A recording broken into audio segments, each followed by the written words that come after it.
د کابل په 15 ورځني نندارتون کې د افغانستان له بېلابېلو سیمو څخه سوداګرو برخه اخیستې وه. شایستې سیفي له بدخشان ولایت څخه په دغه نندارتون کې ګډون کړی. هغه د دا ډول نندارتونونو جوړول د ښځو د سوداګرۍ د ودې لپاره مهم فرصت ګڼي.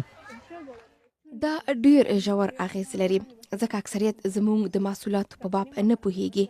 دلته له ډیرو نورو سوداګرو سره آشنا شولو او د دوی زیاتې له افغانستانه بهر هم خپل محصولات لیږي. نور ګډونوال هم په د نندارتونونو کې د ښځو د فعال حضور هرکلی کوي.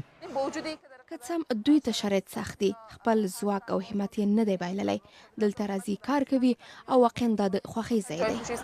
دا نندارتون په دا سال کې جوړ شوی چې افغانستان کې د طالبانو له بیا واکمنېدو راهیسې له څه باندې 3 کلونو را په دې خوا د ښځو پر فعالیتونو او ټولنیز حضور سخت محدودیتونه لګول سوي دي.